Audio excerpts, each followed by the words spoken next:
بسم الله الرحمن الرحيم الكستي waad joogtaan baa soo dhawaada ayaan idin leenahay ku soo dhawaada war degdega iyo waliba warbixin culus oo ku saabsan dagaal kharaad oo labadii maalmood ee la soo dhaafay ka dhex socday ciidamada militariga dalka Itoobiya iyo ciidanka militariga ee dalka Suudaan warar lagu baahiyay warbaahinta kala duwan ee dalka Suudaan aanay soo tabiyeen saraakiil sare oo ka tirsan ciidanka militariga dalka Suudaan ayaa waxa la sheegay in maalinimadii shalay ahayd gelinkeedii hore ay cutubyo ka tirsan ciidanka militariga dalka Itoobiya weerar ku soo qaadeen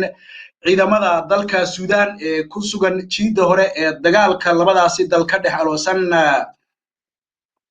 general ka tirsan ciidamada dalka Suudaan ayaa waxa uu sheegay in ilaa iyo 3 weerar oo goosgoos ah ay ku soo qaadeen ciidanka militariga dalka Itoobiya maalinimadii shalay ahayd taasi oo sida uu sheegay keentay in khasaare uu soo gaaro ciidamadii la soo weeraray ee dalka Suudaan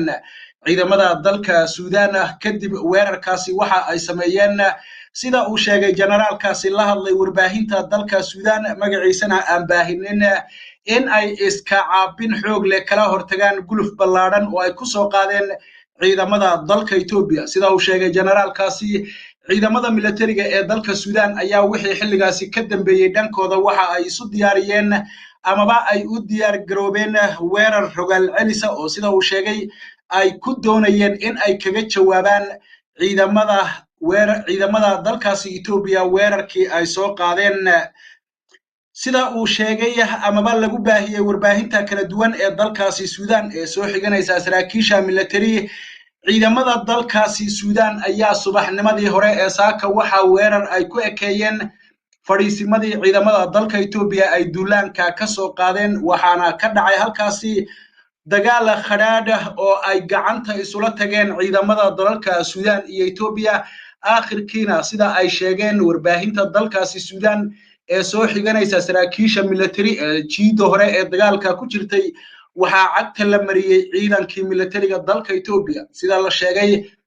ilaa iyo 70 kamida ciidamada militariga dalka Itoobiya ayay sheegeen saraakiisha ciidanka dalkaasi Suudaan in ay dileen aanay meedadkoodii yaalaan goobihii lagu dagaalamay oo sida ay sheegeen ay haatan ku sugan yihiin ciidanka militariga dalka Suudaan sida uu sheegay sargaalkaasi oo hadlay ciidanka militariga dalkaasi Suudaan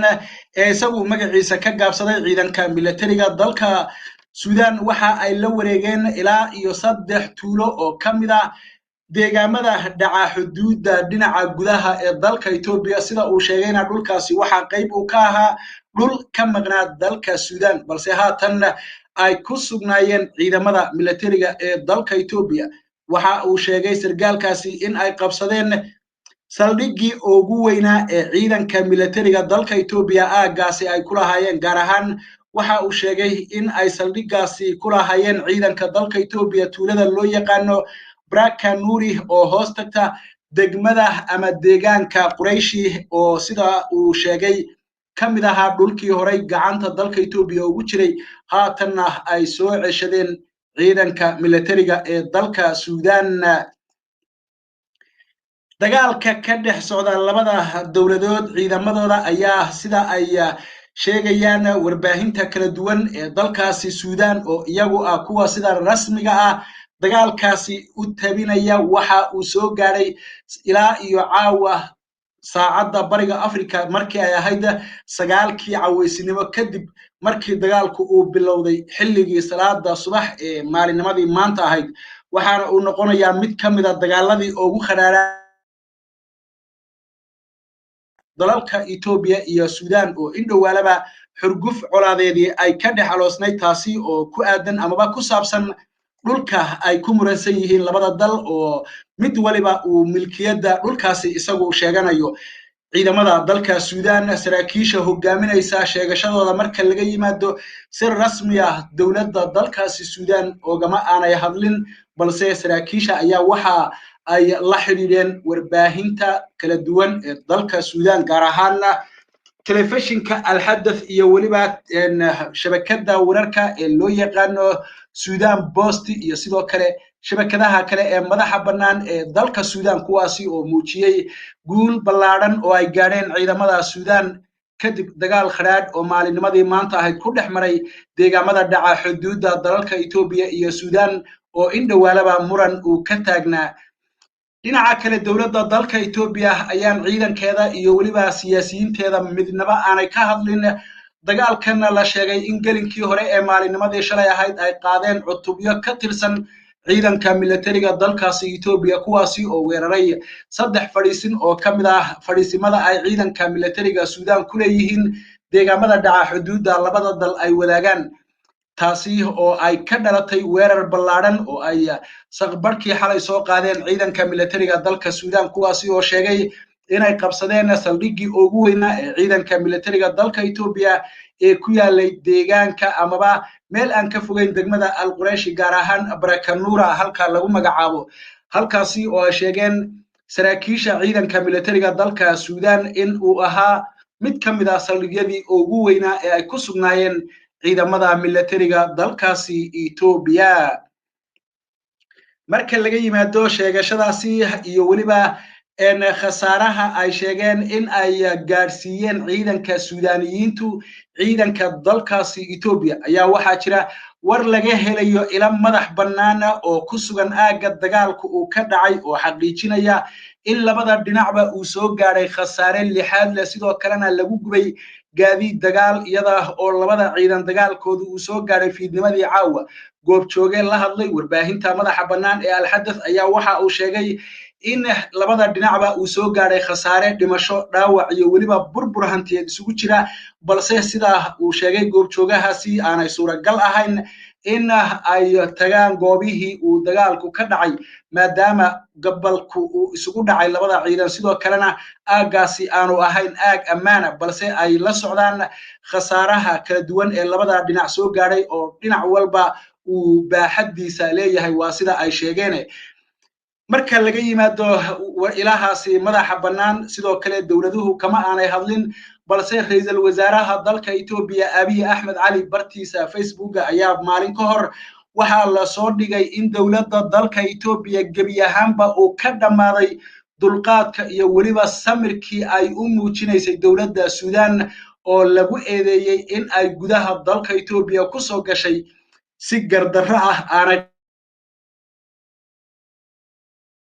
ballaaran oo ay Itoobiya leedahay. warkaasi la soo dhigay xafiiska aan idhaahdo ee shabakada amaba bogga wararka ee ra'iisul wasaare Abiy Ahmed ayaa waxaa lagu sheegay in haatan wixii ka bilowda Itoobiya ay difaacayso amaba ay u istaagayso sidii ay u difaaci lahayd sharafka iyo qarannimada iyo weliba haybadda dhuleed ee dalka Itoobiya, taasi oo lagu sheegay warkaasi la soo dhigay bogga ra'iisul wasaare Abiy Ahmed in ay tahay waajib saaran qof kaste oo Itoobiyaan ah sida lagu sheegay warkaasi kooban ee la soo dhigay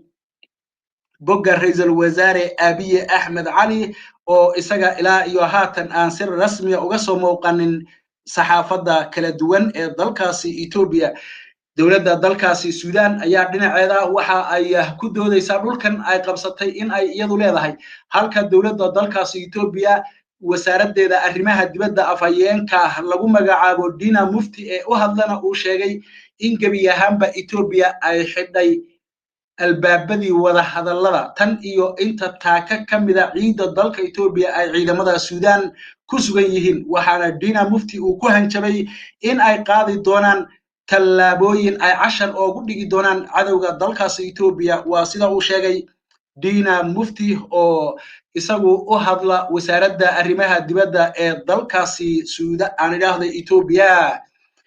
isku soo wada duubay akhyaarta iyo saaxiibada hawada sida tooska aan nogala socdo haddii aan idin dulmaro amaba aan mid iyo laba ka soo qaado warbixintani. dagaal khadhaadh oo u dhexeeya ciidamada dalalka Suudaan iyo Itoobiya ayaa waxa uu ka dhacay maanta deegaamada dhaca xuduudda labadaasi dal ay ku muransan yihiin gaar ahaan aagga degmada Al-Quraysh oo labada dal mid waliba uu sheeganayo. dowladda dalkaasi Suudaan sargaal ka tirsan militarigeeda ayaa waxa uu sheegay in ay dileen in ka badan 70 askari oo ka tirsan ciidanka militariga dalka Itoobiya sidoo kalena ay la wareegeen 3 tuulo oo ka mid ah dhul uu sheegay in ay Suudaan horay u lahayd balse ay ku sugnaayeen ciidamada militariga dalka Ethiopia waxa kale oo uu sheegay sargaalkaasi in ay la wareegeen saldhiggii ugu weynaa ee ciidanka militariga dalka Ethiopia ee deegaamada dhaca xuduudda labada dal ku yaalay kaasi oo lagu magacaabo amaba ku yaalay goob lagu magacaabo ama tuulo lagu magacaabo Barakanuri ilaa iyo haatan dhinaca mas'uuliyiinta arrimaha siyaasaddu kama aanay hadlin dagaalkan sidoo kalena dowladda Ethiopia oo ciidankeeda la sheegay in ay weerar ka qaadeen kadibna la soo jabiyay dhul ballaaran oo kalena laga qabsaday ciidamo badanna laga laayay ayaan iyadu haba yaraatee ilaa iyo hadda soo hadal qaadin warkani wixii ka soo kordha haddii allaha awoodda lihi ogolaado waxaad kala socon doontaan amaba kula socon doontaan wararka iyo warbixinada dambe ee warbaahinta madaxa bannaan ee Daljira TV waa Galab Xasan oo daaha gadaashiisa idinkala soo hadlayay oo idin la tan iyo is arag maqal dambe fi amaanillah